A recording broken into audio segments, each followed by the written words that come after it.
Speaks is one of the most remarkable works of channeled information in history. It is the product of a process that began when Jane Roberts received what she called her psychic initiation one evening in September 1963 as she sat writing poetry. As she explained it, quote, "Suddenly my consciousness left my body, and my mind was barraged by ideas that were astonishing and new to me at the time." Unquote. Because of that experience, Miss Roberts and her husband, Robert Butts, started doing research into psychic activity and planning a book. In line with their research, they began experimenting with a Ouija board. After the first few sessions, the pointer spelled out messages that claimed to come from a personality calling himself Seth. As neither Miss Roberts or her husband had any psychic background, they initially presumed that the messages were coming from Miss Roberts' subconscious. However, she soon began to feel compelled to speak these messages aloud, and the Ouija board became redundant as, within a month, she was easily passing into trance and speaking for Seth while in a trance state. Seth communicated in twice-weekly sessions, in the process developing a continuing manuscript that would ultimately total over 6,000 typewritten pages. From those pages, Miss Roberts first compiled a book titled The Seth Material. Then, on January 19, 1970, Seth announced that he would be dictating a book of his own. The dictation began 2 days later on January 21st and was concluded on August 11, 1971. An appendix was added over the following 6 weeks. The title that Seth gave to his book was Seth Speaks, The Eternal Validity of the Soul. In it, he discusses a vast range of subjects in a text that is so voluminous we cannot hope to reproduce it here in its entirety. Therefore, we have focused on some specific aspects and areas of various key issues. Among them, the identity and multidimensional aspect of the soul, consciousness, death and after-death experiences, dreams, reincarnation, Christ, His crucifixion, and the second coming, the nature of God and of good and evil, the rise and fall of civilizations that preceded Atlantis, and how a brotherhood of speakers has worked throughout history to preserve the essential knowledge of humankind. The information within this program is challenging, thought-provoking, sometimes controversial. We are sure you'll agree that it is also, in the truest sense of the word, remarkable. What you are about to hear are the words of Seth, as spoken by Jane Roberts and transcribed by her husband, Robert Butts, and narrated on this recording by Scott Turchin. As we begin, Seth speaks about himself, his environment, the nature of reality, and the nature of ourselves. You have heard of ghost hunters. I can quite literally be called a ghost writer, though I do not approve of the term ghost. It is true that I am usually not seen in physical terms. I do not like the word spirit either. Yet, if your definition of that word implies the idea of a personality without a physical body, then I would have to agree that the description fits me. I address an unseen audience. However, I know that they exist, and therefore I shall ask each of them, now, to grant me the same privilege. I communicate with you through the auspices of a woman of whom I have become quite fond. To others it seems strange that I address her as Rupert and him, but the fact is that I have known her in other times and places by other names. Names are not important, however. My name is Seth. Names are simply designations, symbols, and yet, since you must use them, I shall also. I write this with the cooperation of Rupert, who speaks the words for me. In this life, Rupert is called Jane, and her husband, Robert Butts, takes down the words that Jane speaks. I call him Joseph. You may suppose that you are physical creatures, bound within physical bodies, imprisoned within bone, flesh, and skin. If you believe that your existence is dependent upon this corporeal image, then you feel in danger of extinction. No physical form lasts, and no body, however beautiful in youth, retains the same vigor and enchantment in old age. If you identify with your own youth, or beauty, or intellect, or accomplishments, then there is the constant gnawing knowledge that these attributes can and will vanish. I am speaking to assure you that this is not the case. Basically, you are no more of a physical being than I am, and I have donned and discarded more bodies than I care to tell. I am quite independent of a physical image, and so are you. Consciousness creates form. It is not the other way around. All personalities are not physical. It is only because you are so busily concerned with daily matters that you do not realize that there is a portion of you who knows that its own powers are far superior to those shown by the ordinary self. You have each lived other existences, and that knowledge is within you, though you are not consciously aware of it. I hope that this will serve to release the deeply intuitive self within each of you, and to bring to the foreground of consciousness whatever particular insights will serve you most. I speak to those who believe in a God, and those who do not, to those who believe that science will find all answers as to the nature of reality, and to those who do not. I hope to give you clues that will enable you to study the nature of reality for yourself as you have never studied it before. There are several things that I shall ask you to understand. You are not stuck in time like a fly in a closed bottle, whose wings are therefore useless. You cannot trust your physical senses to give you a true picture of reality. They are lovely liars, with such a fantastic tale to tell that you believe it without question. You are sometimes wiser, more creative, and far more knowledgeable when you are dreaming than when you are awake.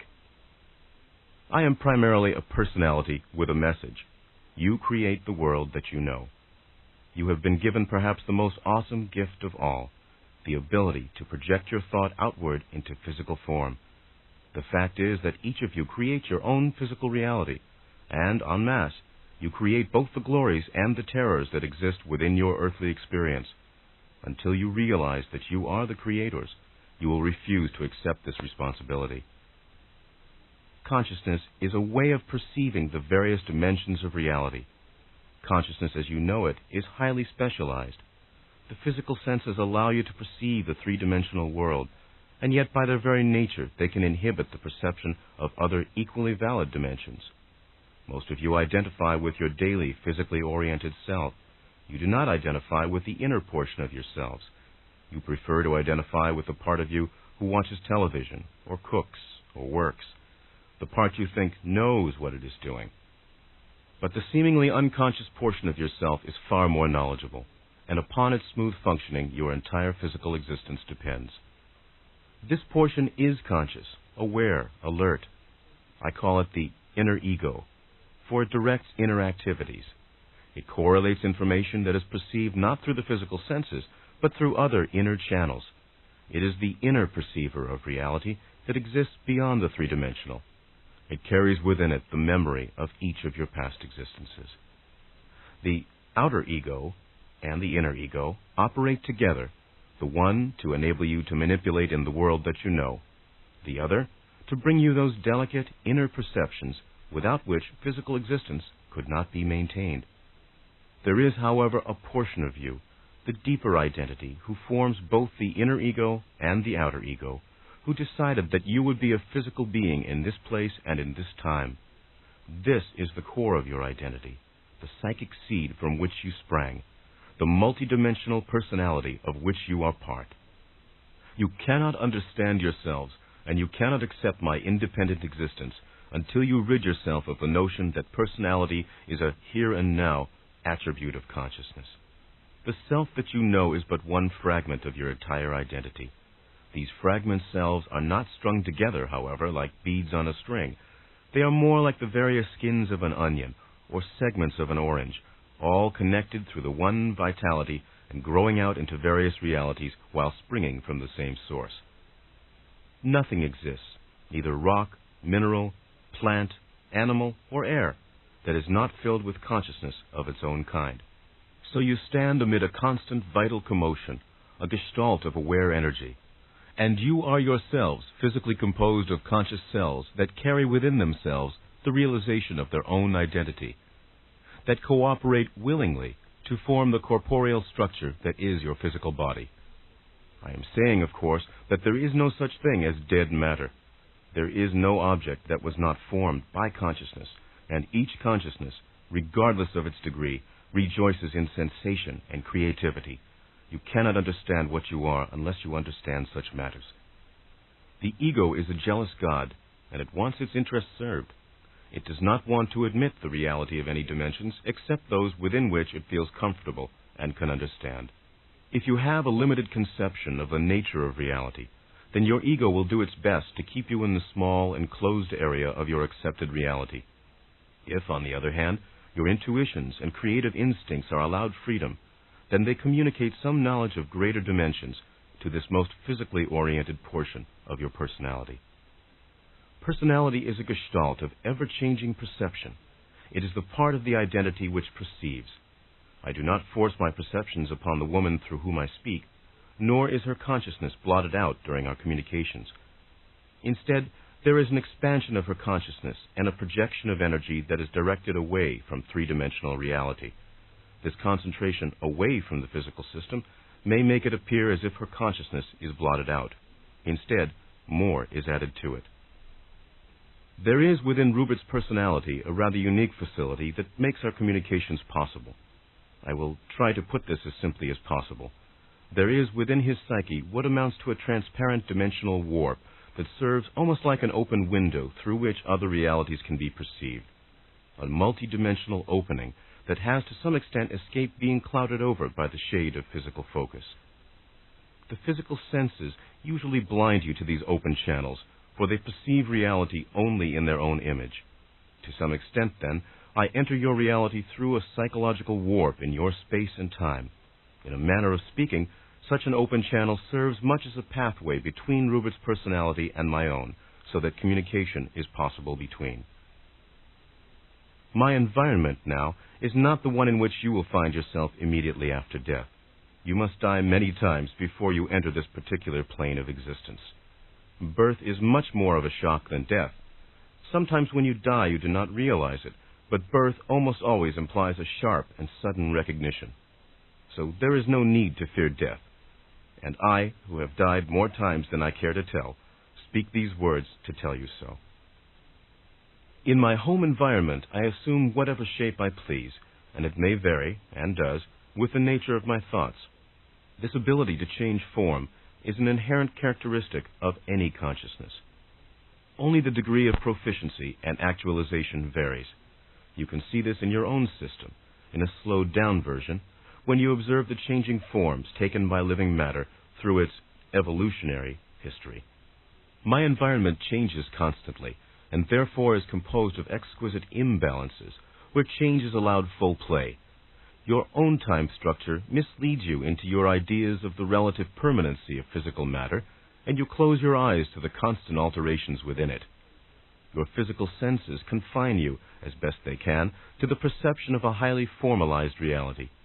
Only through the use of the intuitions, and in sleep and dream states, as a rule, can you perceive the joyfully changing nature of your own and any consciousness. Now, many of these freedoms are quite natural to you in the dream state, and you form dream environments often to exercise such potentials. You can learn to change your physical environment by learning to change and manipulate your dream environment. You can also suggest specific dreams in which a desired change is seen, and under certain conditions, these will then appear in your physical reality. Often you do this without realizing it. The senses that you use, in a very real manner, create the environment that you perceive. Your physical senses necessitate the perception of a three-dimensional reality. Consciousness is equipped with inner perceptors, however. These are inherent within all consciousness, regardless of its development. Using the inner senses, we become conscious creators, co-creators. But you are unconscious co-creators whether you know it or not. If our environment seems unstructured to you, it is only because you do not understand the true nature of order, which has nothing to do with permanent form, but only appears to have, from your perspective. It is quite true that your physical senses create the reality that they perceive. A tree is something far different to a microbe, a bird, an insect, and a man who stands beneath it. I am not saying that the tree only appears to be different, it is different. You perceive its reality through one set of highly specialized senses. This does not mean that its reality exists in that form in any more basic way than it exists in the form perceived by the microbe, insect, or bird. You cannot perceive the quite valid reality of that tree in any context but your own. This applies to anything within the physical system that you know. It is not that physical reality is false. It is that the physical picture is simply one of an infinite number of ways of perceiving the various guises through which consciousness expresses itself. The physical senses force you to translate experience into physical perceptions. The inner senses open your range of perception, allow you to interpret experience in a far freer manner, and to create new forms and new channels through which you, or any consciousness, can know itself. You look out into the physical universe and interpret reality according to the information received from your outer senses. You are fascinated with physical reality, and you are in as deep a trance now as the woman is through whom I write this book. All of your attention is focused in a highly specialized way upon one shining, bright point that you call reality. There are other realities all about you, but you ignore their existence, and you blot out all stimuli that come from them. There is a reason for such a trance, as you will discover, but little by little you must wake up. My purpose is to open your inner eyes.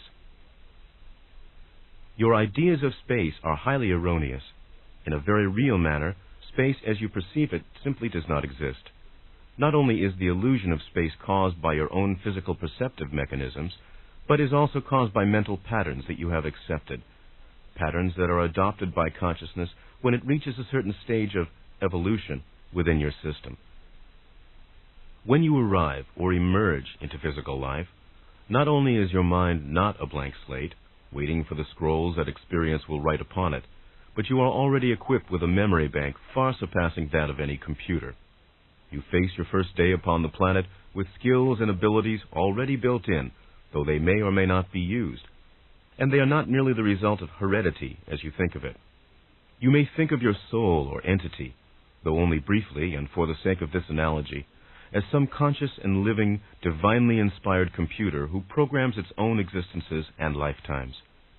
Your planetary systems exist at once, simultaneously, both in time and in space. The universe that you seem to perceive, either visually or through instruments, appears to be composed of galaxies, stars, and planets at various distances from you. Basically, however, this is an illusion. Your senses and your very existence as physical creatures program you to perceive the universe in such a way. The universe, as you know it, is your interpretation of events as they intrude upon your three-dimensional reality. The events are mental. When I enter your system, I move through a series of mental and psychic events. You would interpret these events as space and time, and so, often, I must use these terms, for I must use your language rather than my own. When I enter your environment, I turn my consciousness in your direction. In one way, I translate what I am into an event that you can understand to some extent.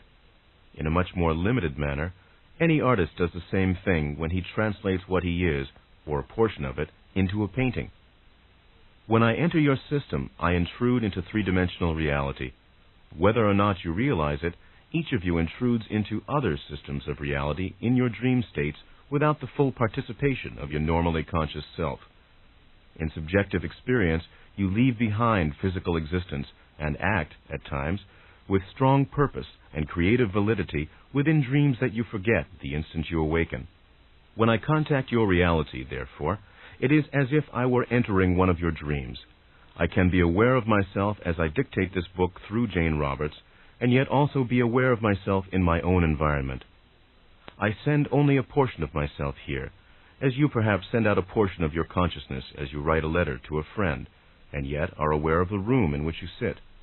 I send out much more than you do in a letter, for a portion of my consciousness is now within the entranced woman as I dictate, but the analogy is close enough.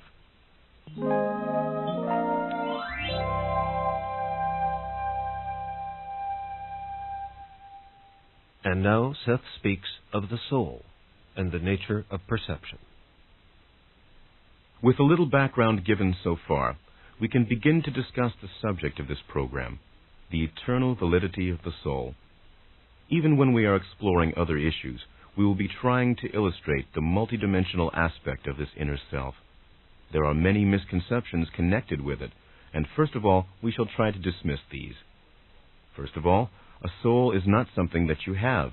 It is what you are. I usually use the term entity in preference to the term soul, simply because its connotations are less religious in an organizational sense. The trouble is that you frequently consider the soul, or entity, as a finished, static thing that belongs to you but is not you. The soul, or entity, in other words, your most intimate, powerful inner identity, is and must be forever changing. It is not, therefore, something like a cherished heirloom. It is alive, responsive, curious. It forms the flesh and the world that you know, and it is in a state of becoming. Often it seems that the soul is thought of as a precious stone, to be finally presented as a gift to God, or considered as some women used to consider their virginity, something highly prized that must be lost, the losing of it being signified as a fine gift to the receiver. In many philosophies, this sort of idea is retained, the soul being returned to a primal giver, or being dissolved in a nebulous state somewhere between being and non-being. The soul is, however, first of all, creative. The soul, or entity, is itself the most highly motivated, most highly energized, and most potent consciousness unit known in any universe. It is energy concentrated to a degree quite unbelievable to you. It contains unlimited potentials, but it must work out its own identity and form its own worlds. It carries within it the burden of all being. Within it are personality potentials beyond your comprehension. Remember, this is your own soul or entity I am speaking of, as well as soul or entity in general. You are one manifestation of your own soul. How many of you would want to limit your reality, your entire reality, to the experience you now know? You do this when you imagine that your present self is your entire personality, or insist that your identity be maintained unchanged through an endless eternity. The soul, above all, perceives and creates. Remember again that you are a soul now. The soul within you, therefore, is now perceiving. Its methods of perception are the same now as they were before your physical birth, and as they will be after your physical death. So basically, the inner portion of you, the soul stuff, will not suddenly change its methods of perception nor its characteristics after physical death. You can find out what the soul is now, therefore. It is not something waiting for you at your death, nor is it something you must save or redeem, and it is also something that you cannot lose. The term, to lose or save your soul, has been grossly misinterpreted and distorted, for it is the part of you that is indeed indestructible. Your own personality as you know it, that portion of you that you consider most precious, most uniquely you, will also never be destroyed or lost. It is a portion of the soul. The soul perceives all experience directly. Most experiences of which you are aware come packaged in physical wrapping, and you take the wrapping for the experience itself, and do not think of looking inside. The soul, however, does not need to follow the laws and principles that are a part of the physical reality, and it does not depend upon physical perception. The soul's perceptions are of acts and events that are mental, that lie, so to speak, beneath physical events as you know them. The soul's perceptions are not dependent upon time, because time is a physical camouflage and does not apply to non-physical reality. It then follows that some hints of the soul's direct experience can be gained by momentarily switching the physical senses off, by refusing to use them as perceptors, and falling back upon other methods. Now you do this to some extent in the dream state, but even then in many dreams you still tend to translate experience into hallucinatory physical terms. Most of the dreams that you recall are of this nature. At certain depths of sleep, however, the soul's perception operates relatively unhampered. You drink, so to speak, from the pure well of perception. You communicate with the depths of your own being and the source of your creativity. These experiences, not being translated physically, do not remain in the morning. You do not remember them as dreams. The soul can be considered as an electromagnetic energy field, of which you are part. It is a field of concentrated action when you consider it in this light, a powerhouse of probabilities or probable actions seeking to be expressed. It is a grouping of non-physical consciousness that nevertheless knows itself as an identity. Look at it this way. The young woman through whom I speak once stated in a poem, and I quote, "These atoms speak and call themselves my name," unquote. Your physical body is a field of energy with a certain form, however, and when someone asks you your name, your lips speak it. And yet the name does not belong to the atoms and molecules in the lips that utter the syllables. The name has meaning only to you. Within your body you cannot put your finger upon your own identity. If you could travel within your body, you could not find where your identity resides. Yet you say, "This is my body," and "This is my name." The soul is not frightened for its identity. It is sure of itself. It ever seeks. It is not afraid of being overwhelmed by experience or perception. If you had a more thorough understanding of the nature of identity, you would not, for example, fear telepathy. For behind this concern is the worry that your identity will be swept away by the suggestions or thoughts of others. It seems to you that you have only one form, the physical one that you perceive, and no other. It also seems that your form can only be in one place at one time.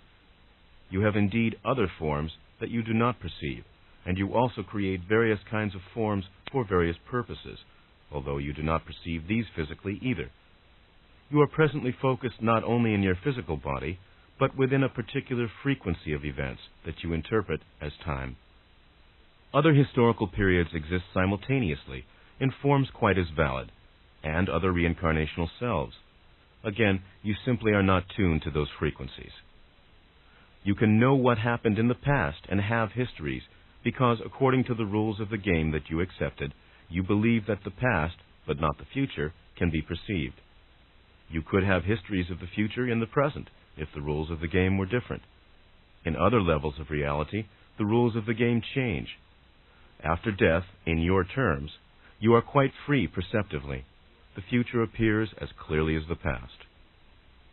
The so-called stream of consciousness is simply that, one small stream of thoughts, images, and impressions, part of a much deeper river of consciousness that represents our own far greater existence and experience.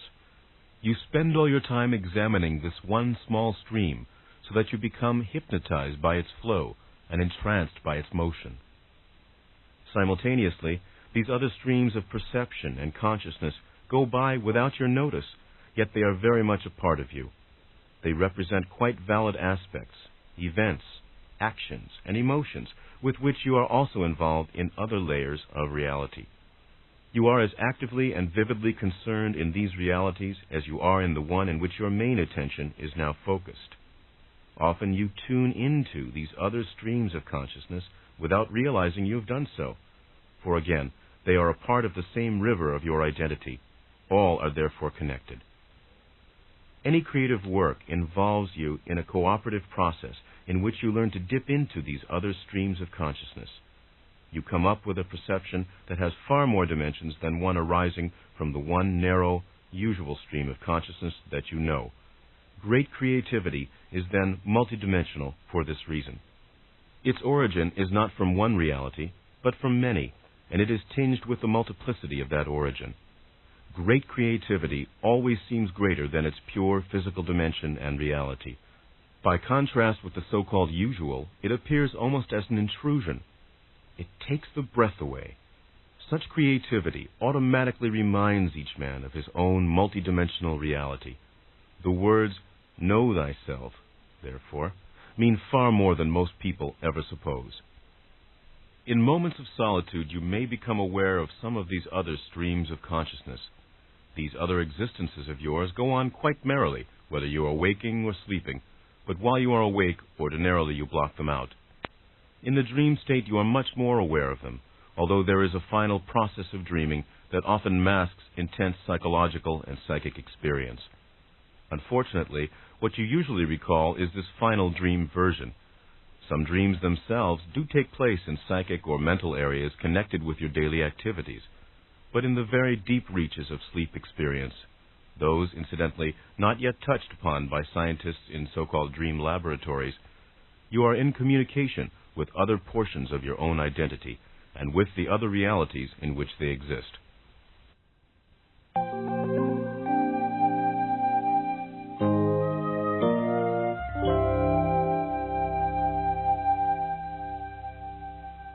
Some waking states, of course, come very close to sleep states. These blend one into the other so that the rhythm often goes unnoticed. These gradations of consciousness are accompanied by changes in the physical organism.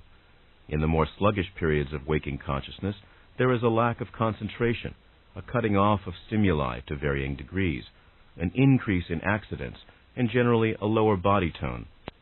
Because of your habits of an extended sleep period, followed by an extended waking period, you do not take advantage of these rhythms of consciousness. The high peaks are to some extent smothered, or even go unnoticed. The sharp contrast and the high efficiency of the natural waking consciousness is barely utilized. 2 sleep periods of 3 hours apiece would be quite sufficient for most people if the proper suggestions were given before sleep, suggestions that would ensure the body's complete recuperation. There are many variations, in fact, that would be better than your present system. Ideally, sleeping 5 hours at a time, you gain the maximum benefit, and anything else over this time is not nearly as helpful. Those who require more sleep would then take, say, a 2-hour nap. For others, a 4-hour sleep session and 2 naps would be highly beneficial. I am giving you all of this material here because it will help you understand and use your present abilities.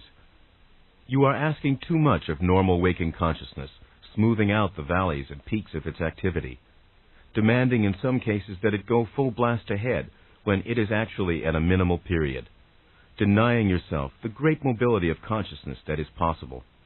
In some cases, you literally force yourselves to sleep when your consciousness could be at one of its maximum points. This is, incidentally, in the pre-dawn period. In certain afternoon hours, consciousness is lowered and needs refreshment that is instead denied to it. If the stages of waking consciousness were examined as sleep stages are presently being examined, for example, you would find a much greater range of activity than is suspected. Certain transition stages are completely ignored. In many ways it can be said that consciousness does indeed flicker and varies in intensities. It is not like a steady beam of light. A clear, uncluttered, bright, and powerful consciousness needs frequent rest periods if its efficiency is to be maintained, and if it is to correctly interpret reality. Otherwise, it distorts what is perceived.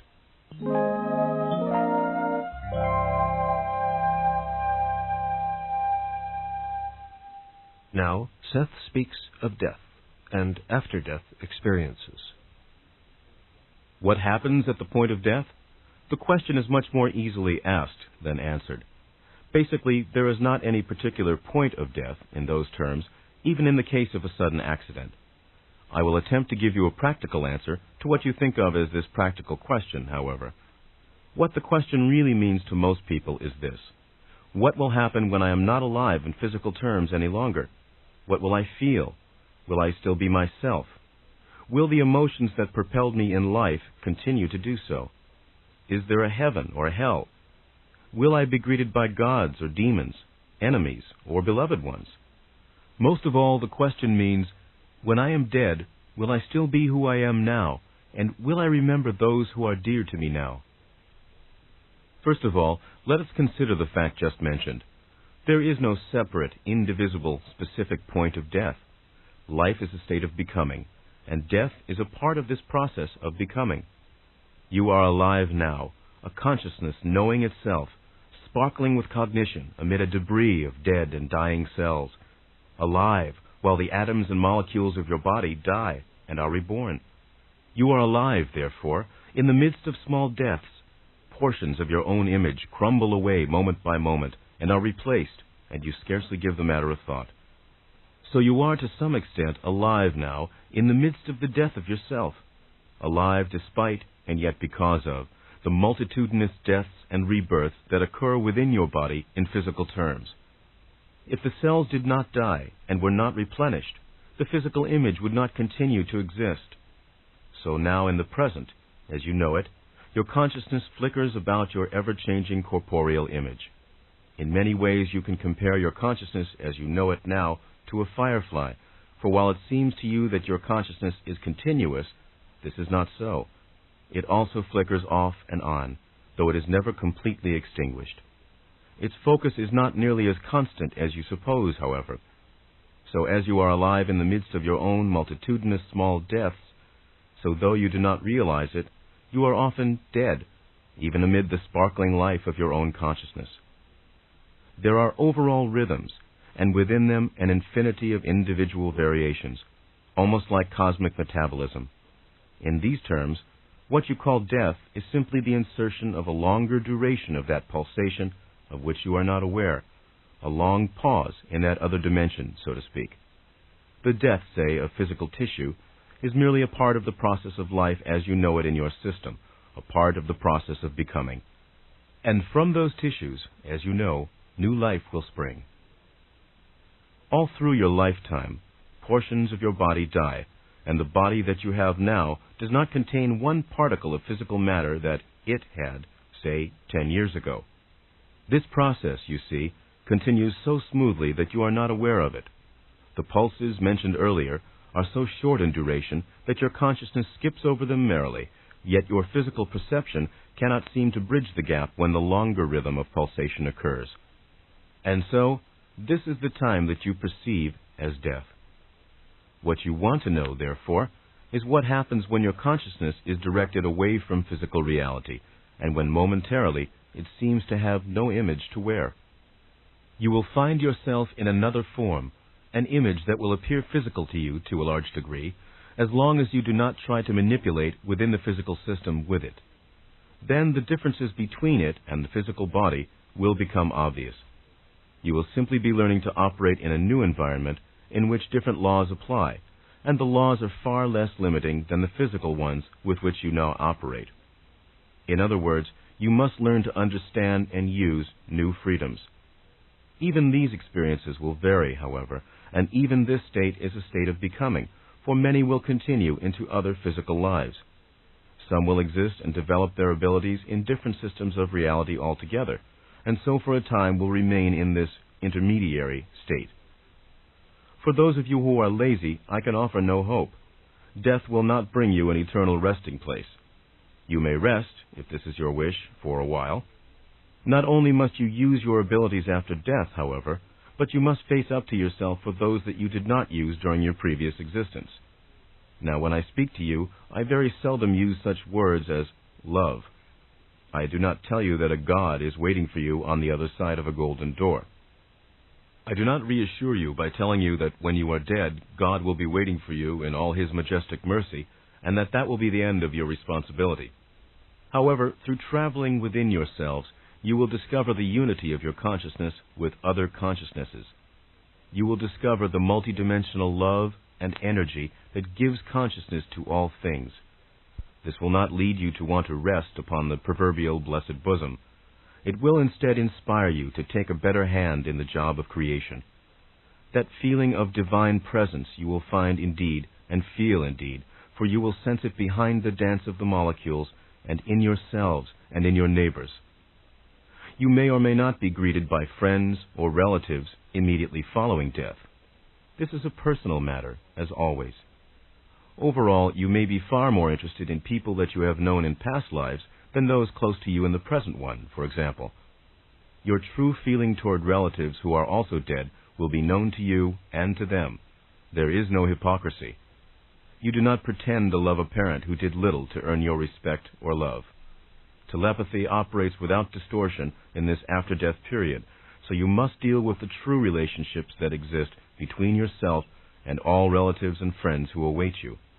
You may find that someone you considered merely an enemy actually deserved your love and respect, for example, and you will then treat him accordingly. You examine the fabric of the existence you have left, and you learn to understand how your experiences were the result of your own thoughts and emotions and how these affected others. Until this examination is through, you are not yet aware of the larger portions of your own identity. When you realize the significance and meaning of the life you have just left, then you are ready for conscious knowledge of your other existences. You become aware, then, of an expanded awareness. What you are begins to include what you have been in other lives, and you begin to make plans for your next physical existence, if you decide upon one. You can instead enter another level of reality, and then return to a physical existence if you choose. An individual can be so certain that death is the end of all that oblivion, though temporary, results. In many cases, immediately on leaving the body, there is, of course, amazement and a recognition of the situation. The body itself may be viewed, for example, and many funerals have a guest of honor amidst the company, and no one gazes into the face of the corpse with as much curiosity and wonder. After leaving the physical body, you will immediately find yourself in another. This is the same kind of form in which you travel in out-of-body projections. And again, let me remind you that each of you leaves your body for some time each night during sleep. This form will seem physical. It will not be seen by those still in the physical body, however, generally speaking. It can do anything that you do now in your dreams. Therefore, it flies, goes through solid objects, and is moved directly by your will, taking you, say, from one location to another. You cannot, as a rule, manipulate physical objects. This body is yours instantly, but it is not the only form that you will have. For that matter, this image is not a new one. It is interwound with your physical body now, but you do not perceive it. Following death, it will be the only body you are aware of for some time. After-death experiences will not seem so alien or incomprehensible if you realize that you encounter similar situations as a normal part of your present existence.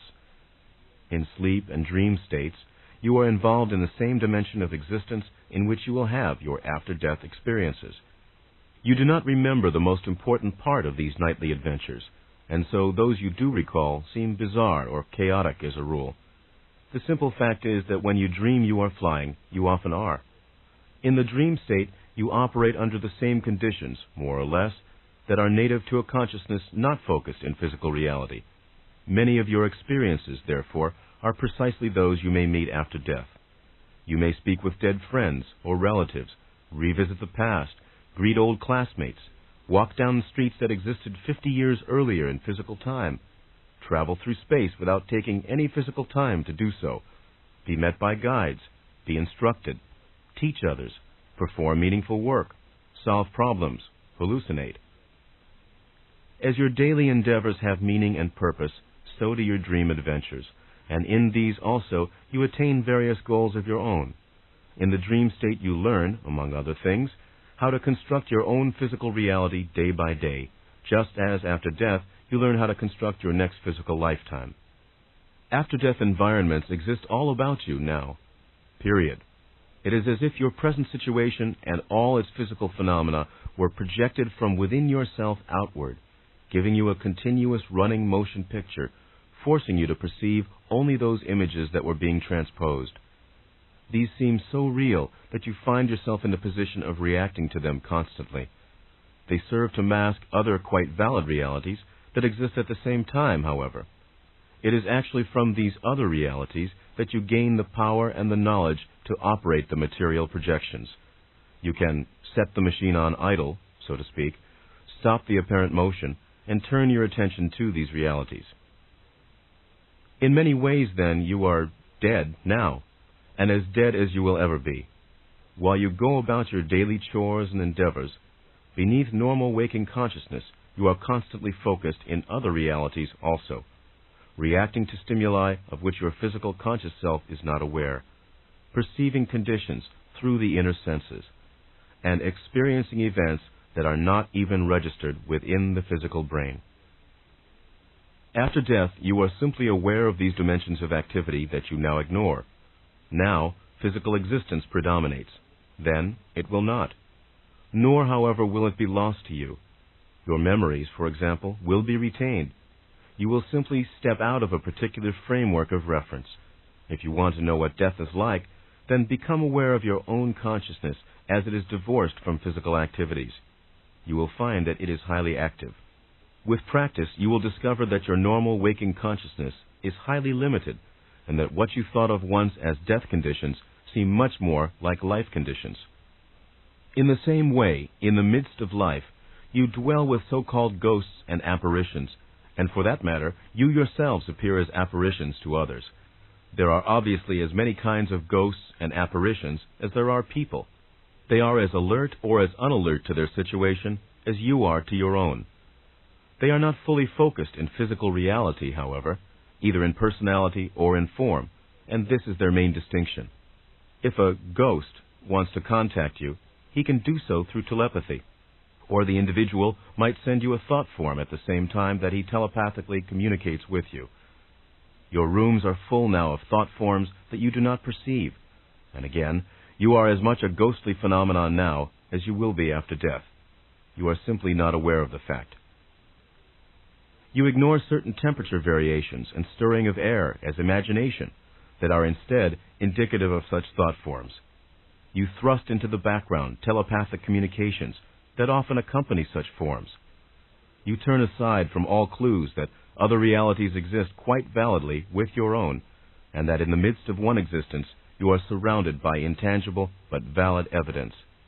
The very words, life and death, serve to limit your understanding, to set up barriers where none intrinsically exist. Some dead friends and relatives do visit you, projecting from their own level of reality into yours, but you cannot as a rule perceive their forms. They are not more ghostly or dead, however, than you are when you project into their reality, as you do from the sleep state. As a rule, however, they can perceive you on those occasions. What you often forget is that such individuals are in various stages of development. Some have stronger connections to the physical system than others. The length of time an individual has been dead, in your terms, has little to do with whether or not you will be so visited, but rather the intensity of the relationship. In the sleep state, you may help recently dead persons, complete strangers, to acclimate to after-death conditions, even though this knowledge is not available to you in the morning. So others, strangers, may communicate with you when you are sleeping, and even guide you through various periods of your life.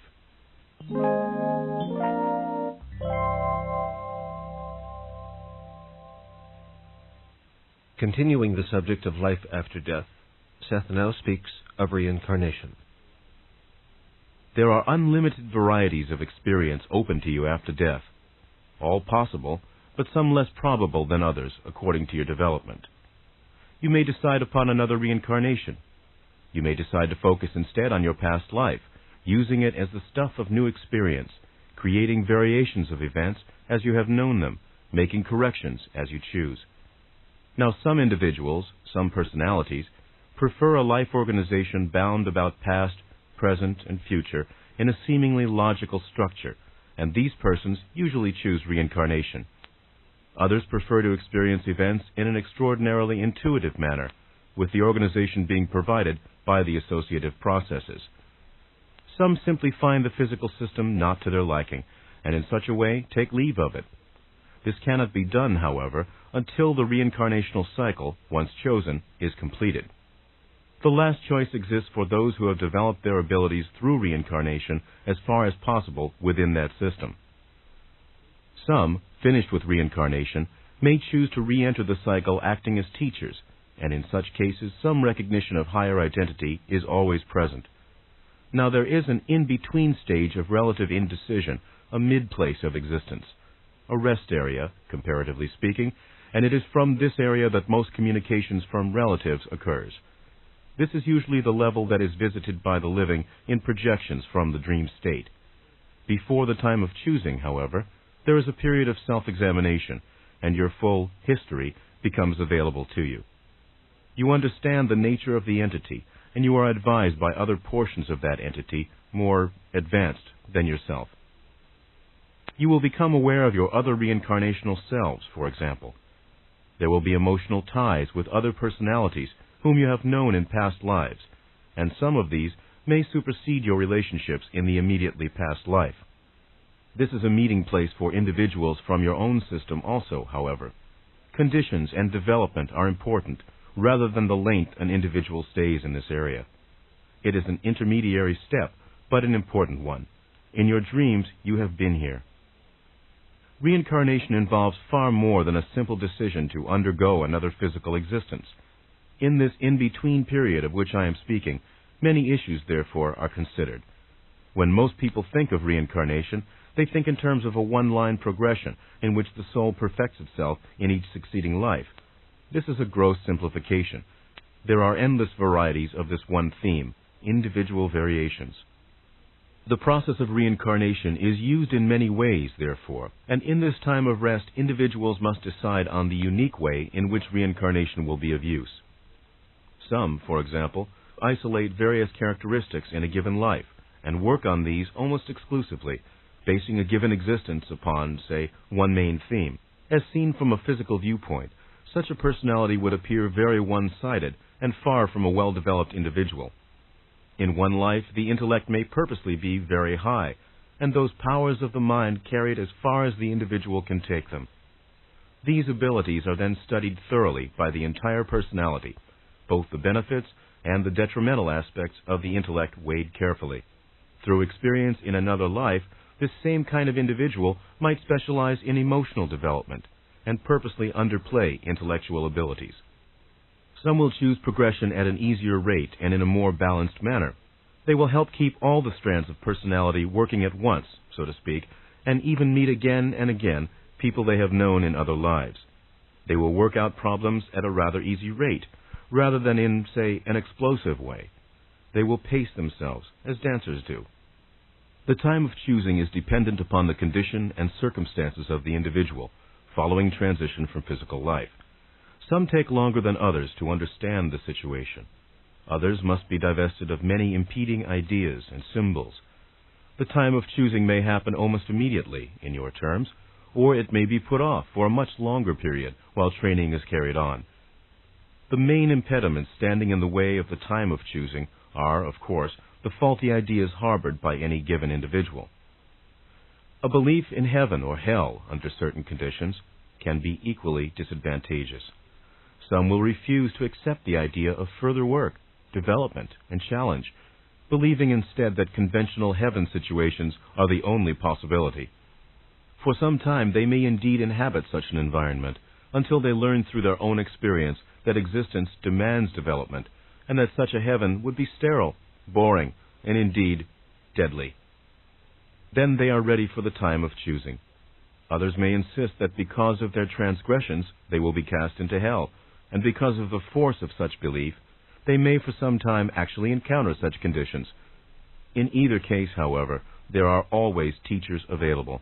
They try to get through these false beliefs.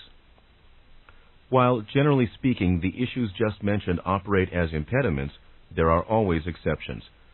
A belief in heaven that is not an obsessional belief can be used as a useful framework, a basis of operation in which an individual will often accept easily the new explanations that will be offered. Even a belief in a time of judgment is a useful framework in many instances, for while there is no punishment meted out in your terms, the individual is then prepared for some kind of spiritual examination and evaluation. Those who understand thoroughly that reality is self-created will have least difficulty. Those who have learned to understand and operate in the mechanics of the dream state will have great advantage. A belief in demons is highly disadvantageous after death, as it is during physical existence. A systematized theology of opposites is also detrimental. If you believe, for example, that all good must be balanced by evil, then you bind yourself into a system of reality that is highly limiting, and that contains within it the seeds of great torment. In such a system, even good becomes suspect, because an equal evil is seen to follow it. The God versus devil, angels versus demons, the gulf between animals and angels, all of these distortions are impediments.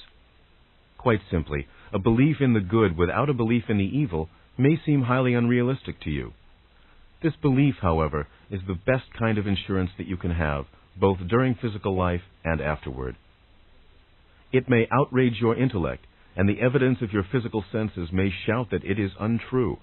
Yet a belief in good without a belief in evil is actually highly realistic, since in physical life it will keep your body healthier, keep you psychologically free of many fears and mental difficulties, and bring you a feeling of ease and spontaneity in which the development of your abilities can be better fulfilled.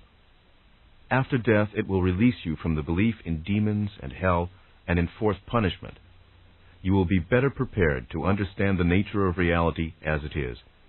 Again, I understand that the concept could indeed offend your intellect and that your senses seem to deny it. Yet you should already realize that your senses tell you many things which are not true. I tell you that your physical senses perceive a reality that is a result of your beliefs. Believing in evils, you will, of course, perceive them. Your world has not tried the experiment as yet which would release you. Christianity was but a distortion of this main truth. That is, organized Christianity as you know it. I am not simply speaking here of the original precepts. They were hardly given a chance. The experiment that would transform your world would operate upon the basic idea that you create your own reality according to the nature of your beliefs, and that all existence was blessed, and that evil did not exist in it. If these ideas were followed individually and collectively, then the evidence of your physical senses would find no contradiction. They would perceive the world and existence as good. This is the experiment that has not been tried, and these are the truths that you must learn after physical death. Some, after death, understanding these truths, choose to return to physical existence and explain them. Through the centuries, this has been the way. Now, these descriptions of after-death events may sound very complicated, particularly if you have been used to a simple tale of heaven or eternal rest. Unfortunately, the words fail to describe many of the basics that I would have you understand. There is no such simple end to the life that you know, such as the story of heaven. There is the freedom to understand your own reality, to develop your abilities further, and to feel more deeply the nature of your own existence as a part of all that is. Throughout your reincarnational existences, you expand your consciousness, your ideas, your perceptions, your values. You break away from self-adopted restrictions, and you grow spiritually as you learn to step aside from limiting conceptions and dogmas. From within your point of reference, it is often difficult for you to perceive that all events work toward creativity, or to trust in the spontaneous creativity of your own natures. Within your system, to kill is obviously a moral crime, but to kill another in punishment only compounds the original error. Someone very well known who established a church, if you will, a civilization, once said, "Turn the other cheek if you are attacked." The original meaning of that remark, however, should be understood. You should turn the other cheek because you realize that basically the attacker only attacks himself.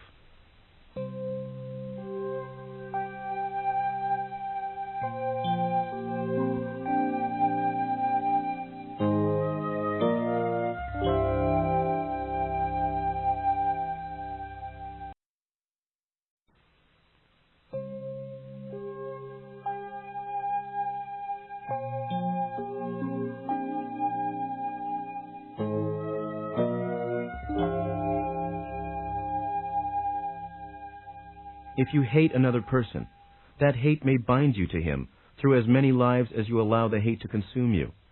You draw to yourself in this existence and in all others those qualities upon which you concentrate your attention. If you vividly concern yourself with the injustices you feel have been done you, then you attract more such experience. And if this goes on, then it will be mirrored in your next existence. It is true that in between lives there is time for understanding and contemplation. Those who do not take advantage of such opportunities in this life often do not do so when it is over. Consciousness will expand. It will create. It will turn itself inside out to do so.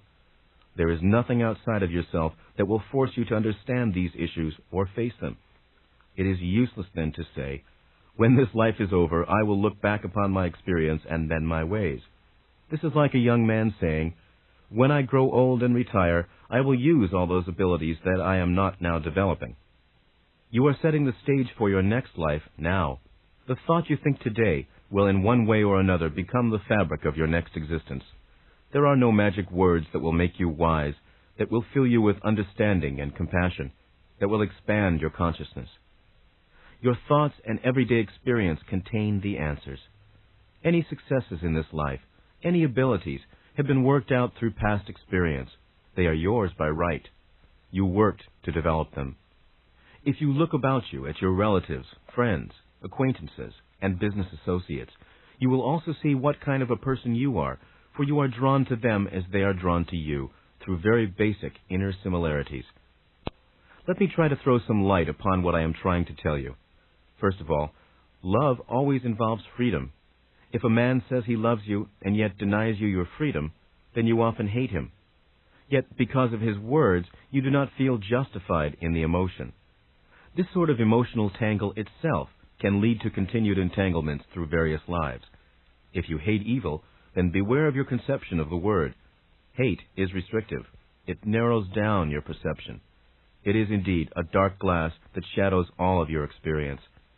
You will find more and more to hate and bring the hated elements into your own experience. If you expand your sense of love, of health and existence, then you are drawn in this life and in others toward those qualities, again, because they are those upon which you concentrate. In the next life, you will be working with those attitudes that are now yours. If you insist upon harboring hatreds within you now, you are very likely to continue doing so. On the other hand, those sparks of truth, intuition, love, joy, creativity, and accomplishment gained now will work for you then as they do now. They are, you see, the only true realities. They are the only real foundations of existence. It is foolish, as Rupert once said, to hate a storm or shake your fists at it and call it names. You may laugh if you think of children in such activities. It is useless to personify a storm and treat it as a demon, focusing upon its destructive elements, or those elements that to you appear destructive. Change of form is not destructive. The explosive energy of a storm is highly creative. Consciousness is not annihilated. A storm is part of creativity. You view it from your own perspective, and yet one individual will feel within the storm the unending cycle of creativity, and another will personify it as the work of the devil. Through all your lives, you will interpret the reality that you see in your own way, and that way will have its effect upon you, and in turn upon others. The man who literally hates immediately sets himself up in this fashion. He prejudges the nature of reality according to his own limited understanding. Now, I am emphasizing the issue of hate as I discuss reincarnation because its results can be so disastrous. A man who hates always believes himself justified. He never hates anything that he believes to be good. He thinks he is being just, therefore, in his hatred, but the hatred itself forms a very strong claim that will follow him throughout his lives until he learns that only the hatred itself is the destroyer.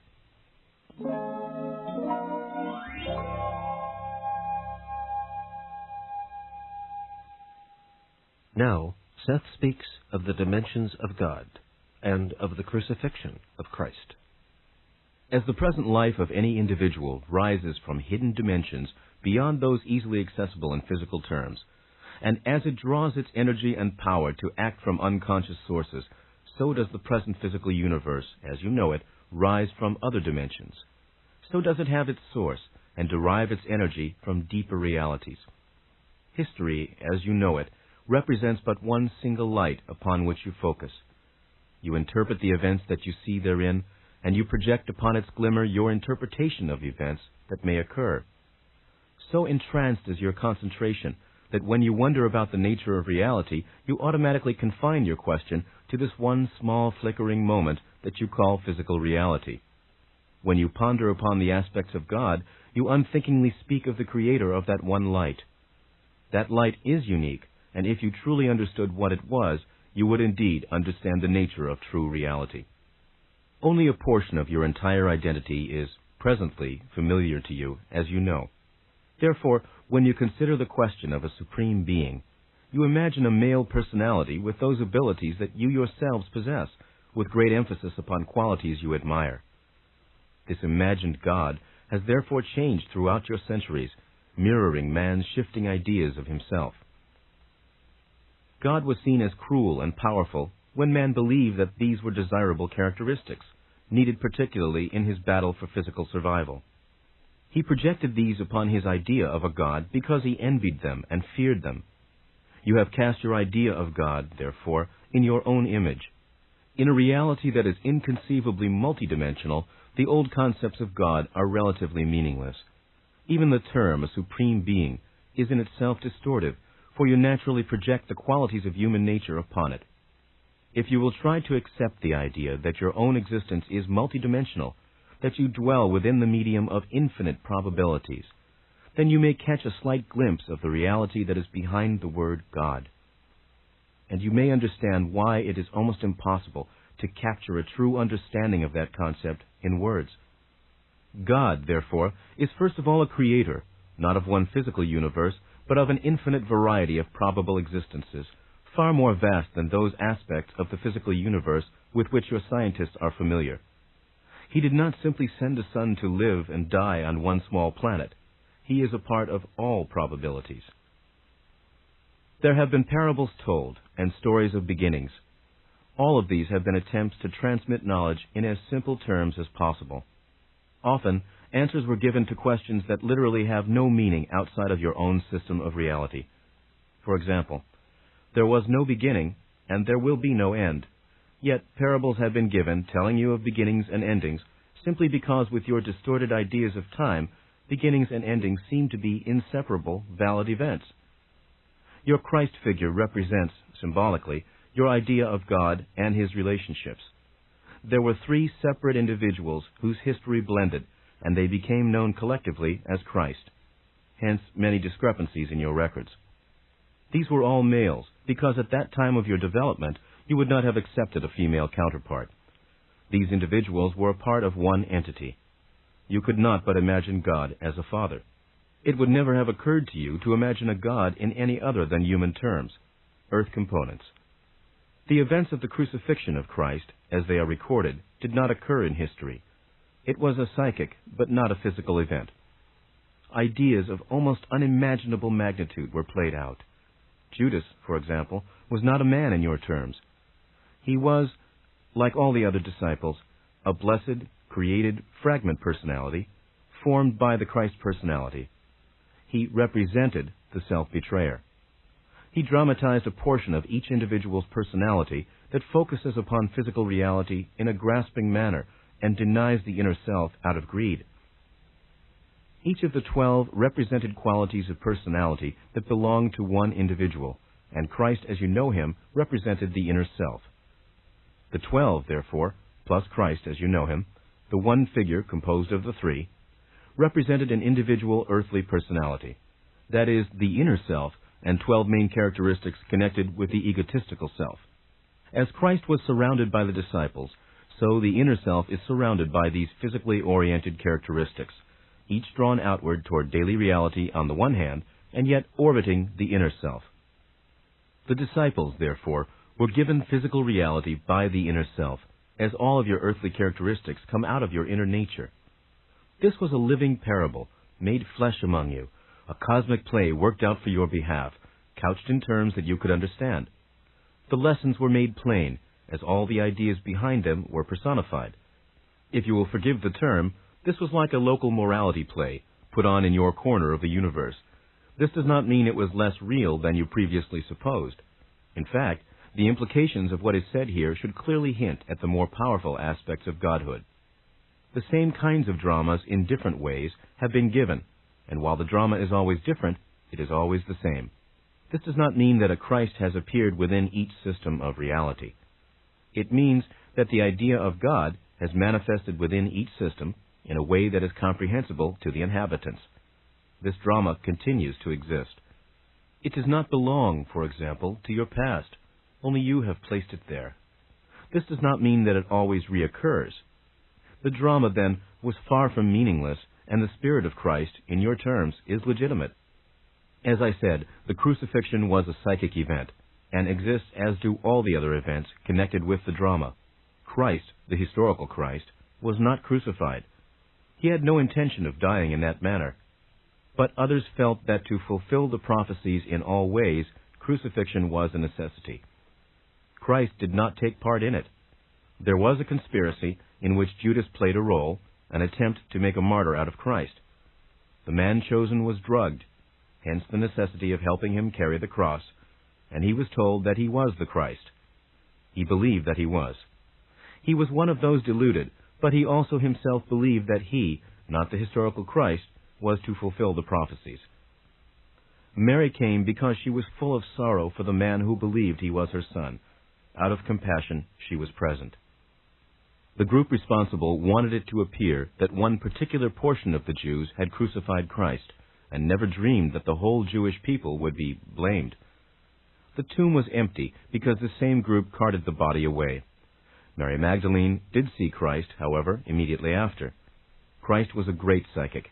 He caused the wounds to appear then upon his own body, and appeared both physically and in out-of-body states to his followers. He tried, however, to explain what had happened and his position, but those who were not in on the conspiracy would not understand and misread his statements. Peter 3 times denied the Lord, saying he did not know him, because he recognized that that person was not Christ. The plea, "Peter, why hast thou forsaken me?" came from the man who believed he was Christ, the drugged version. Judas pointed out that man. He knew of the conspiracy and feared that the real Christ would be captured. Therefore he handed over to the authorities a man known to be a self-styled Messiah, to save, not destroy, the life of the historical Christ. Symbolically, however, the crucifixion idea itself embodied deep dilemmas and meanings of the human psyche, and so the crucifixion per se became a far greater reality than the actual physical events that occurred at the time. Only the deluded are in danger of, or capable of, such self-sacrifice, you see, or find it necessary. Only those still bound up in ideas of crime and punishment would be attracted to that kind of religious drama, and find within it deep echoes of their own subjective feelings.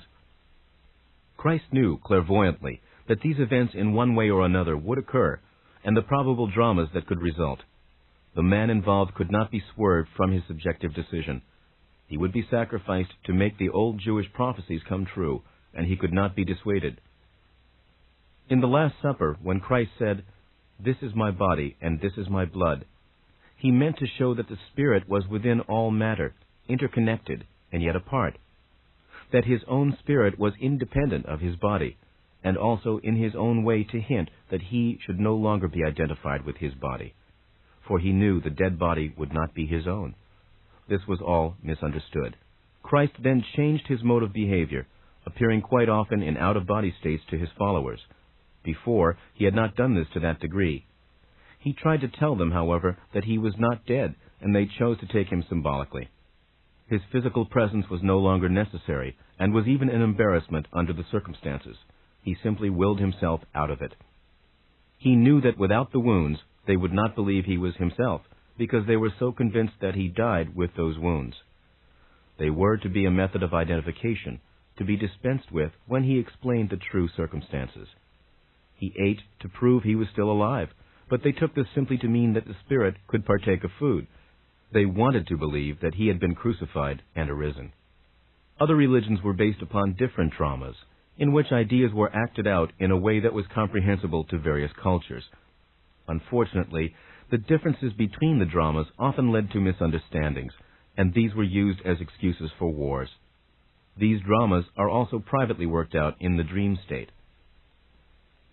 In visions and inspirations, men knew that the Christ drama would be enacted and hence recognized it for what it was when it occurred physically.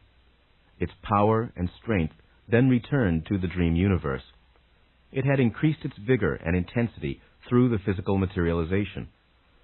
In private dreams, men then related to the main figures in the drama, and in the dream state they recognized its true import. God is more than the sum of all the probable systems of reality he has created, and yet he is within each one of these, without exception. He is therefore within each man and woman. He is also within each spider, shadow, and frog, and this is what man does not like to admit. God can only be experienced, and you experience him, whether or not you realize it, through your own existence. He is not male or female, however, and I use the terms only for convenience's sake.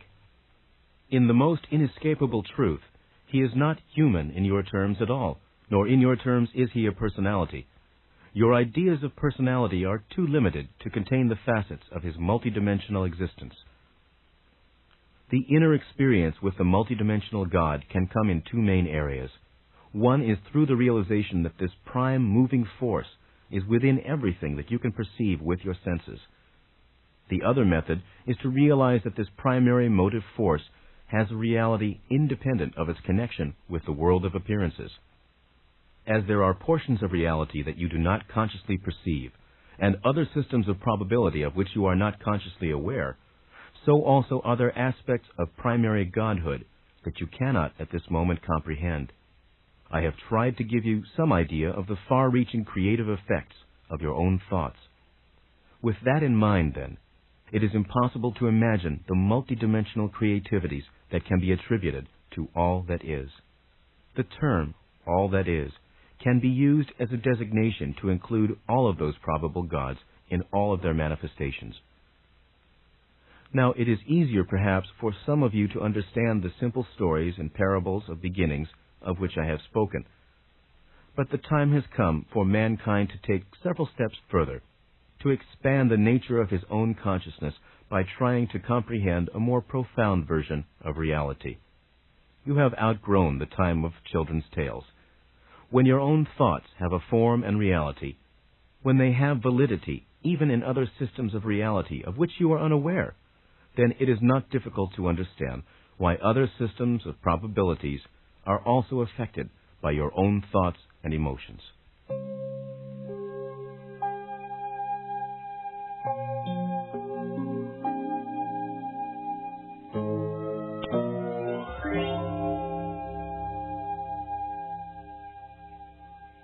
Seth now speaks of reincarnation in terms of entire civilizations, such as those that preceded the existence of Atlantis. In a manner of speaking, it can be said that you have reincarnational civilizations as well as reincarnating individuals. Each entity who is born in flesh works toward the development of those abilities that can be best nurtured and fulfilled within the physical environment. He has a responsibility to and for the civilization in which he has each existence, for he helps form it through his own thoughts, emotions, and actions. He learns from failure as well as success. You think of physical history as beginning with the caveman and continuing up to the present, but there have been other great scientific civilizations, some spoken of in legend, some completely unknown, all in your terms now vanished. It seems to you that you have, perhaps, but one chance as a species to solve your problems, or be destroyed by your own aggression, by your own lack of understanding and spirituality. But as you are given many lives in which to develop and fulfill your abilities, so has the species in those terms been allotted more than the single line of historical development with which you are presently acquainted. Groups of people in various cycles of reincarnational activity have met crisis after crisis, have come to your point of physical development, and either gone beyond it or destroyed their particular civilization. In this case, they were given another chance, having the unconscious knowledge not only of their failure, but the reasons behind it. They then began with a psychological head start as they formed new primitive groupings. Others, solving the problems, left your physical planet for other points in the physical universe. When they reached that level of development, however, they were spiritually and psychically mature, and were able to utilize energies of which you now have no practical knowledge. Earth, to them, now is the legendary home. They formed new races and species that could no longer physically accommodate themselves to your atmospheric conditions. However, they also continued on the reincarnational level as long as they inhabited physical reality. Some of these have mutated and have long left the reincarnational cycle, however. Those who left it have evolved into the mental entities that they always were, you see. They have discarded material form. This group of entities still takes a great interest in Earth. They lend it support and energy. In a way, they could be thought of now as Earth gods. On your planet, they were involved in 3 particular civilizations long before the time of Atlantis, when, in fact, your planet itself was in a somewhat different position, particularly in relationship to 3 of the other planets that you know. The poles were reversed, as they were, incidentally, for 3 long periods of your planet's history. These civilizations were highly technological, the second one being, in fact, far superior to your own along those lines. Sound was utilized far more effectively, not only for healing and in wars, but also to power vehicles of locomotion and to bring about the movement of physical matter. Sound was a conveyor of weight and mass. The strength of this second civilization lay mainly in the areas now known as Africa and Australia, although at that time not only was the climate entirely different, but the land areas. there was a different attraction of landmass having to do with the altered position of the poles. Relatively speaking, however, the civilization was concentrated in area. It did not attempt to expand. It was highly ingrown and dwelled upon the planet simultaneously with a large, unorganized, dispersed, primitive culture. Not only did it make no attempt to civilize the rest of the world, but it did everything in its power, which was considerable for a long period of time, to impede any such progress. The members of this civilization were largely a fringe group from the earlier successful civilization, most of whom had decided to continue existence in other areas of your physical universe. These, however, were particularly enamored of earthly life, and also thought that they could improve upon the last experiment in which they had been involved, though they were free to move on to other layers of existence. They were not interested in beginning from scratch again as an infant civilization, but in other areas. Therefore, much of their knowledge was instinctive with them, and this particular group then went through what you would call the various technological stages very rapidly. They were particularly concerned in the beginning with developing a human being who would have built-in safeguards against violence.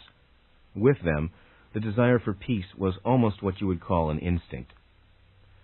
This civilization, therefore, left the natives that surrounded them in peace. They did send out members of their own group, however, to live with the natives and intermarry, hoping peacefully to thus alter the physiology of the species. The energy, often in your time given over to violence, went instead into other pursuits, but began to turn against them. They were not learning to deal with violence or aggression. They were attempting to short-circuit it physically, and this, they found, had complications. The physical alteration was a strain on the entire system. The urge to act, which is the creative function and basis that has been distorted into the idea of aggression, was not understood. An overly conscientious, restrictive mental and physical state evolved, in which the organism's natural physical need for survival was in every way hampered. Mentally, the civilization progressed. Its technology was extremely activated and propelled onward as it strove to develop, for example, artificial foods so that it would not need to kill for survival in any way. At the same time, it tried to leave the environment intact. It missed your stage of automobiles completely and steam-driven vehicles, and concentrated rather early on sound. The sound could not be heard by physical ears. The civilization was called Lumania, and the name itself went down in legend and was used again at a later time. The Lumanians were a very thin, weakly people, physically speaking, but psychically either brilliant or completely ungifted. In some, you see, the built-in controls caused so many blockages of energy in all directions that even their naturally high telepathic abilities suffered. They formed energy fields around their own civilization. They were, therefore, isolated from contact with other groups. They did not allow technology to destroy them, however. More and more of them realized that the experiment was not a success. Some, after physical death, left to join those from the previous successful civilization who had migrated to other planetary systems within the physical structure. Large groups, however, simply left their cities, destroyed the force fields that had enclosed them, and joined the many groups of relatively uncivilized people, mating with them and bearing children. These Lumanians died quickly, for they could not bear violence nor react to it violently. If attacked, they had to flee. The fight or flight principle did not apply. The Lumanians' god symbol was a male one, a strong, physically powerful male figure who would therefore protect them, since they could not protect themselves. He evolved through the ages, as their beliefs did, and into him they projected those qualities that they could not themselves express. He was much later to appear as the old Jehovah, the god of wrath who protected the chosen people. The fear of natural forces was, therefore, initially extremely strong in them, and brought about a feeling of separation between man and those natural forces that nurtured him. They could not trust the earth, since they were not allowed to protect themselves against violent forces within it. Their vast technology and their great civilization was largely underground. They were, in those terms, the original cavemen, and they came out from their cities through caves also. Caves were not just places of protection in which unskilled natives squatted. They were often doorways to and from the cities of the Lumanians. long after the cities were deserted, the following natives, uncivilized, found these caves and the openings.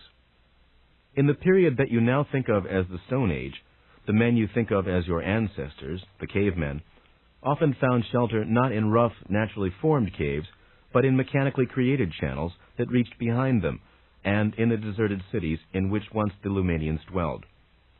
Some of the tools fashioned by the cavemen were distorted versions of those they had found. I should perhaps mention here that some of the caves, particularly in certain areas of Spain and the Pyrenees, and some earlier ones in Africa, were artificial constructions. Now, these people moved mass with sound and actually conveyed matter through a high mastery of sound. This is how their tunnels were originally formed, and it was also the method used to form some of the caves in areas where originally there were few. Often, drawings on the cave walls were highly stylized information, almost like signs in your terms in front of public buildings, portraying the type of animals and beings in a given area. These drawings later were used as models by your early cavemen in the historical times to which you usually refer. The Lumanian civilization was the second and perhaps most interesting of the three civilizations. The first followed generally your own line of development and faced many of the problems that you now do. They were largely situated in what you call Asia Minor, but they were also expansive and traveled outward to other areas. These are the people I mentioned earlier, who finally went on to other planets within other galaxies, and from whom the people of the Lumanian civilization came. I have been speaking about the Lumanians in some detail because they are a part of your psychic heritage. The other two civilizations were in many ways more successful, and yet the strong intent behind the Lumanians' experiment was extremely volatile. While they were not able to solve the problem of violence as they understood it in your reality, their passionate desire to do so still rings throughout your own psychic environment. Because of the true nature of time, the Lumanians still exist as they were in your terms. There are often bleed-throughs in the psychic atmosphere. These do not occur by chance, but when some kind of rapport causes effects to leap between systems that otherwise appear quite separated.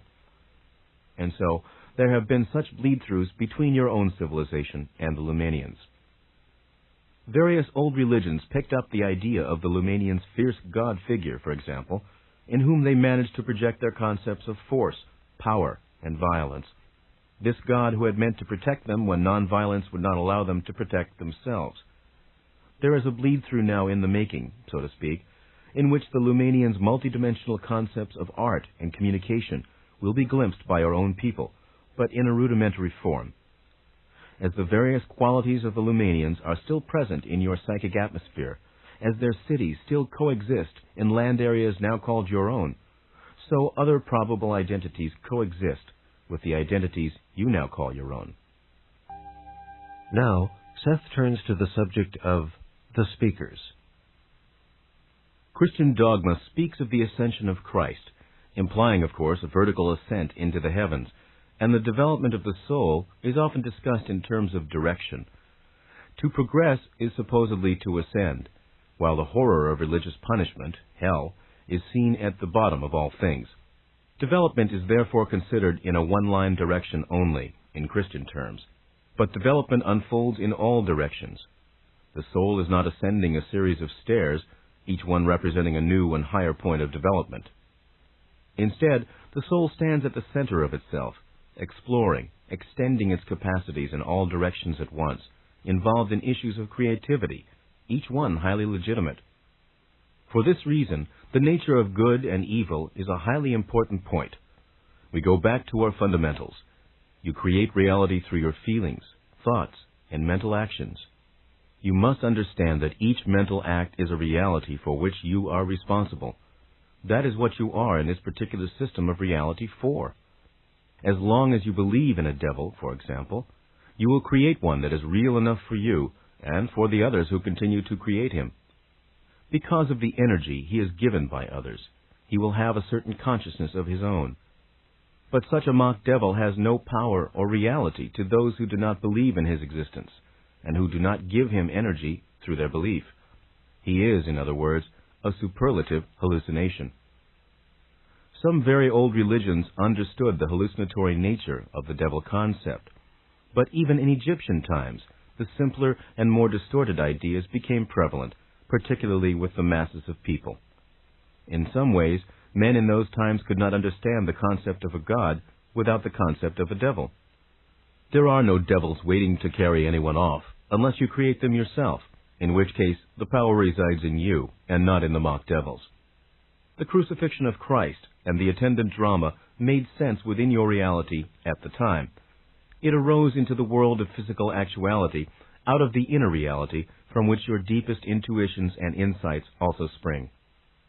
The methods, the secret methods behind all of the religions, were meant to lead man into a realm of understanding that existed apart from the symbols and the stories, lead him into inner realizations that would take him both within and without the physical world that he knew. There are many manuscripts still not discovered from old monasteries, particularly in Spain, that tell of underground groups within religious orders who kept these secrets alive when other monks were copying old Latin manuscripts. There were tribes who never learned to write in Africa and Australia who also knew these secrets, and men called speakers who memorized them and spread them upward, even throughout northern portions of Europe, before the time of Christ. There have been less than 30 great speakers. The Christ entity was one. The Buddha was another. These speakers are as active when they are non-physical as when they are physical. The Christ entity had many reincarnations before the emergence of the Christ personality as known, as did the Buddha. The original source of the speaker data is the inner knowledge of the nature of reality that is within each individual.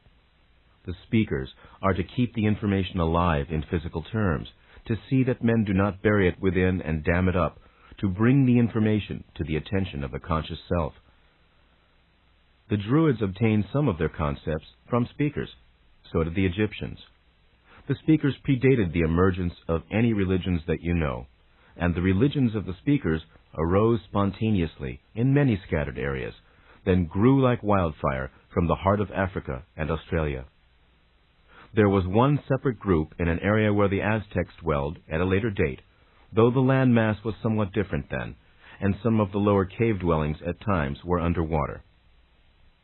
Various bands of the speakers continued through the centuries. Because they were trained so well, the messages retained their authenticity. They believed, however, that it was wrong to set words into written form, and so did not record them. The speakers, singly, existed in your Stone Age period and were leaders. Their abilities helped the cavemen survive. There was little physical communication, however, in those days between the various speakers, and some were unaware of the existence of the others. Their message was as pure and undistorted as possible. It was for this reason, however, through the centuries, that many who heard it translated it into parables and tales. Now, strong portions of Jewish scriptures carry traces of the message of these early speakers, but even here, distortions have hidden the messages. Since consciousness forms matter, and not the other way around, then thought exists before the brain and after it.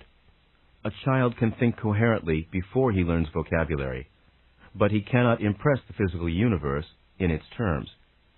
So this inner knowledge has always been available, but has to become physically manifest, literally made flesh. The speakers were the first to impress this inner knowledge upon the physical system, to make it physically known. Sometimes only one or two speakers were alive in several centuries. Sometimes there were many. They looked around them and knew that the world sprang from their interior reality. They told others. They knew that the seemingly solid natural objects about them were composed of many minute consciousnesses. They realized that from their own creativity they formed idea into matter, and that the stuff of matter was itself conscious and alive. They were intimately familiar with the natural rapport existing between themselves and their environment, and knew that they could alter their environment through their own acts. The speakers possess an extraordinary vividness of feeling and thought projection. They can impress others with greater import through their communications. They can move from inner to outer reality with easy ability. They know instinctively how to use symbolism.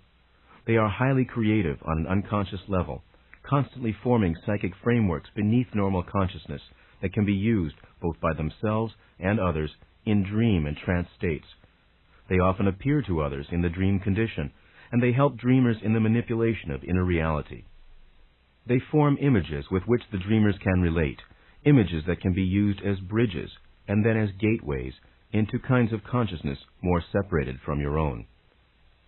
The symbolism of the gods, the idea of the gods on Olympus, for example, the crossing over point at the river Styx, that kind of phenomena was originated by the speakers.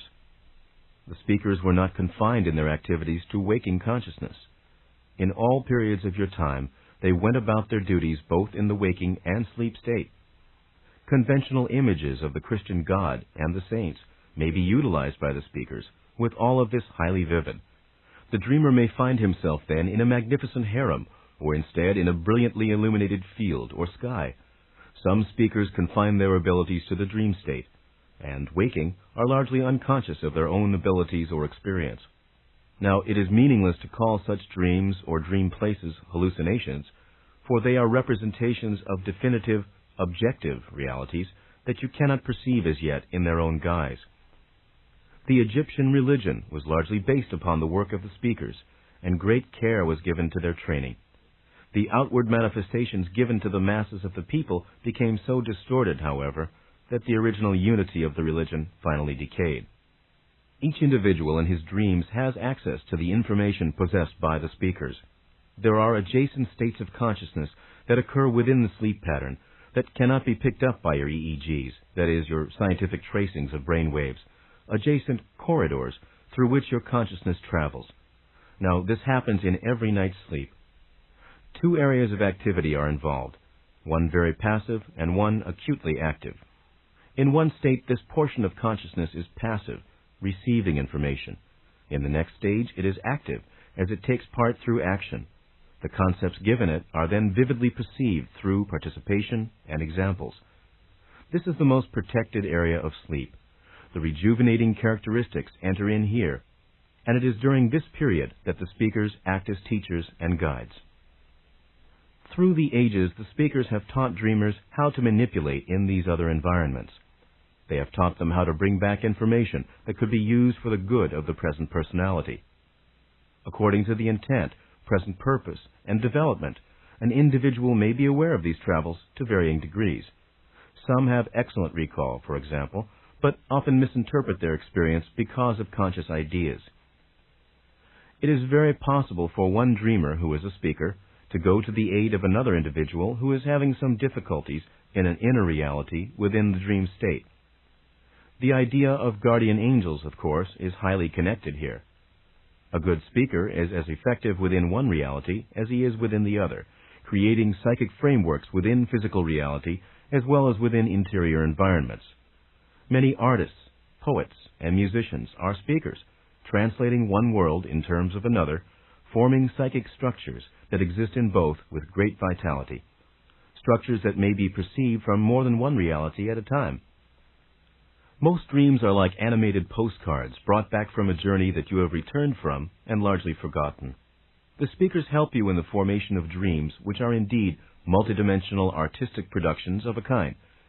Dreams existing in more than one reality, with effects that dissect various stages of consciousness that are real, in your terms, to both the living and the dead, and in which both the living and the dead may participate. It is for this reason that inspirations and revelations are so often a part of the dream condition. Consciousness at different levels or stages perceives different kinds of events. In order to perceive some of these, you have only to learn to change the focus of your attention from one level to another. These stages of consciousness are all a part of your own reality. A knowledge of them can be most useful. You can learn to shift gears, stand aside from your own experience, and examine it with much better perspective. You can prepare questions or problems, suggesting that they be solved for you in the sleep state. You can suggest that you will speak with distant friends, or convey important messages that you cannot convey verbally, perhaps. You can bring about reconciliations, for example, at another layer of reality, though you cannot do so in this one.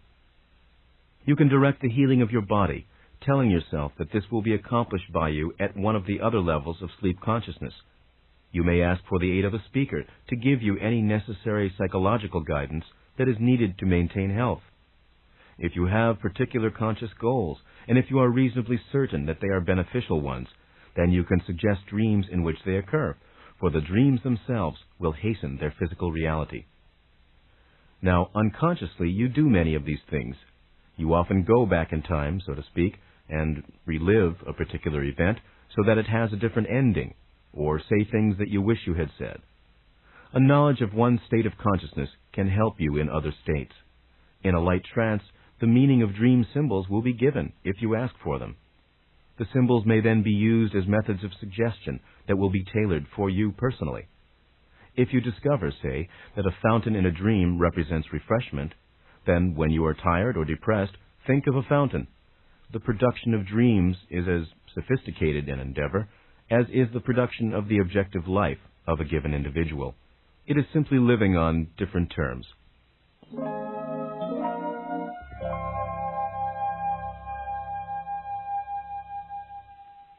And now, Seth discusses the meaning of religion and the second coming. The outer world is a reflection of the inner one, though far from perfect. The inner knowledge can be compared to a book about a homeland that a traveler takes with him into a strange country. Each man is born with the yearning to make these truths real for himself, though he sees a great difference between them and the environment in which he lives. An internal drama is carried on by each individual, a psychic drama which is finally projected outward with great force upon the field of history. The birth of great religious events emerges from the interior religious drama. The drama itself is a psychological phenomenon in a way, for each physically oriented self feels thrust alone into a strange environment without knowing its origins or destination or even the reason for its own existence. Thus, you deal often with events in which men are touched by great illumination, isolated from the masses of humanity, and endowed with great powers.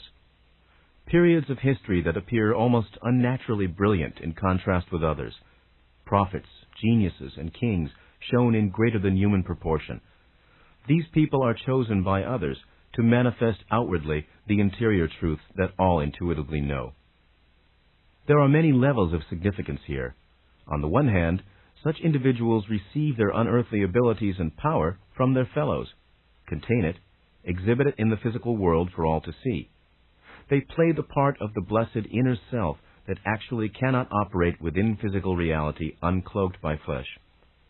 This energy, however, is a quite valid projection from the interior self. The personality so touched by it actually does then become, in certain terms, what he seems to be. He will emerge as an eternal hero in the external religious drama, as the inner self is the eternal hero of the interior religious drama. When such a personality appears in history, then, he is intuitively recognized, for the way has long been laid, and in many cases the prophecies announcing such an arrival have already been given. The individuals so chosen do not just happen to appear among you. They are not chosen at random. They are individuals who have taken upon themselves the responsibility for this role. After their birth, they are aware to varying degrees of their destiny, and certain trigger experiences may at times arouse their full memory. They serve quite clearly as human representatives of all that is. Now, since each individual is a part of all that is, to some extent each of you serve in that same role. In such a religious drama, however, the main personality is much more conscious of his inner knowledge. He is more aware of his abilities, far better able to use them, and exultantly familiar with his relations to all of life. Ideas of good and evil, gods and devils, salvation and damnation, are merely symbols of deeper religious values, cosmic values, if you will, that cannot be translated into physical terms. These ideas become the driving themes of these religious dramas of which I have spoken. The actors may return, time and time again, in different roles. In any given historic religious drama, the actors may have already appeared on the historic scene in your past, the prophet of today being the traitor of the past drama. Behind the actors in the dramas, there are more powerful entities who are quite beyond role-playing. The plays themselves, then, the religions that sweep across the ages, these are merely shadows, though helpful ones. Behind the frame of good and evil is a far deeper spiritual value. All religions, therefore, while trying to catch truth, must to some large degree fear its ever eluding them. The main character in a religious historical drama may or may not consciously be aware of the ways in which such information is given to him, and yet it may seem to him that he does know, for the nature of a dogma's origin will be explained in terms that this main character can understand. The historical Jesus knew who he was, but he also knew that he was one of three personalities composing one entity. To a large extent, he shared in the memory of the other two. The third personality has not in your terms yet appeared, although his existence has been prophesied as the second coming. Now, these prophecies were given in terms of the current culture at that time, and therefore, while the stage has been set, the distortions are deplorable. This Christ will not come at the end of your world, as the prophecies have been maintaining. He will not come to reward the righteous and send evildoers to eternal doom. He will, however, begin a new religious drama. A certain historical continuity will be maintained. As happened once before, however, he will not be generally known for who he is. There will be no glorious proclamation to which the whole world will bow. He will return to straighten out Christianity, which will be in a shambles at the time of his arrival, and to set up a new system of thought when the world is sorely in need of one. By that time, all religions will be in severe crisis. He will undermine religious organizations, not unite them. His message will be that of the individual in relation to all that is. He will clearly state methods by which each individual can attain a state of intimate contact with his own entity, the entity to some extent being man's mediator with all that is. By 2075, all of this will be already accomplished. You may make a note here that Nostradamus saw the dissolution of the Roman Catholic Church as the end of the world. He could not imagine civilization without it. Hence, many of his later predictions should be read with this in mind. In your terms, and in your terms only, the coming of Christ was the second coming. In those terms, and again this is important, in those terms only, he appeared at the time of Atlantis, but the records were destroyed and forgotten. Now, again in those terms, he is an entity who appears time and time again within your physical system, but he has been recognized on only two occasions. Once in Atlantis, and once in the Christ story as it has come down to you in all of its distortions. He appears and reappears, therefore, sometimes making himself known and sometimes not. He was not one personality, as I have told you, but a highly developed entity, sometimes appearing as a fragment of himself. In your terms, he eternally weaves himself within the fabric of your time and space, born again and again into the world of flesh, being a part of it while also independent of it, even as you are all a part of it, but independent of it. The third historical personage, already born in your terms, and a portion of the entire Christ personality, had superior energy and power and great organizing abilities. But it was the errors that he made unwittingly that perpetuated some dangerous distortions. The records of that historical period are scattered and contradictory. The man, historically now, was Paul or Saul. It was given to him to set up a framework. But it was to be a framework of ideas, not of regulations, of men, not of groups. Here he fell down, and he will return as the third personality in your future.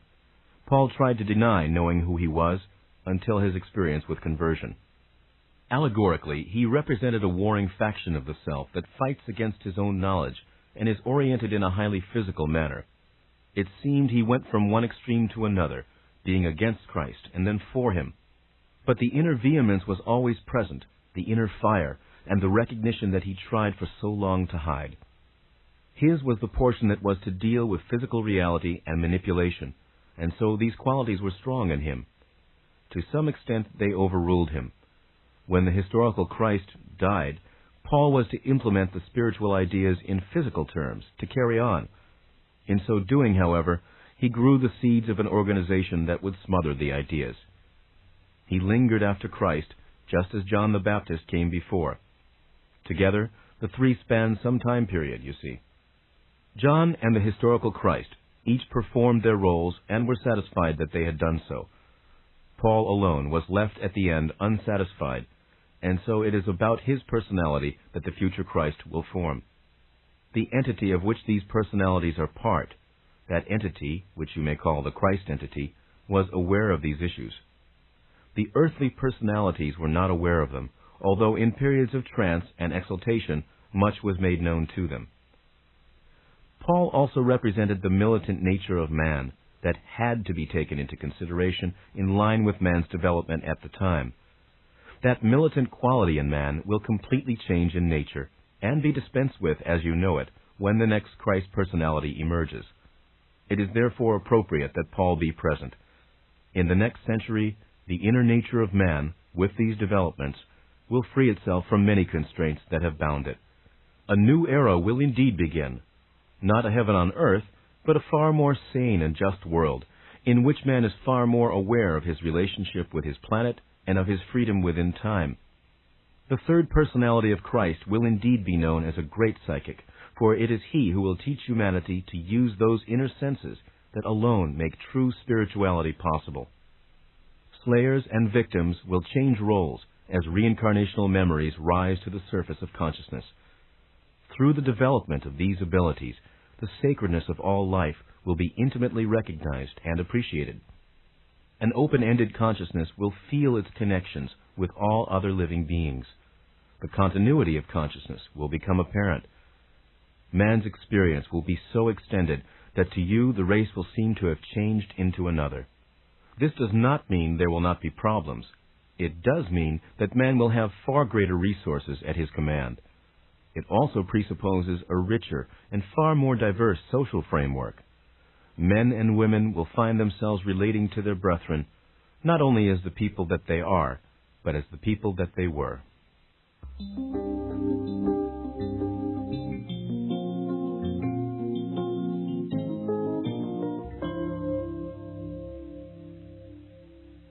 Now, some final words, a goodbye and an introduction.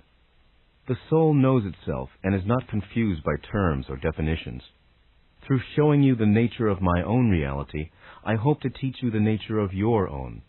You are not bound to any category or corner of existence. Your reality cannot be measured any more than mine. I hope to illustrate the function of consciousness and personality through speaking these words and enlarging your concepts. The soul is open-ended. It is not a closed spiritual or psychic system. I have tried to show you that the soul is not a separate, apart from you thing. It is no more divorced from you than God is. There is no need to create a separate God who exists outside of your universe and separate from it, nor is there any need to think of a soul as some distant entity. God, for all that is intimately a part of you. His energy forms your identity, and your soul is a part of you in the same manner. The answers to the nature of reality, the intimate knowledge of all that is, that you all seek, is within your present experience.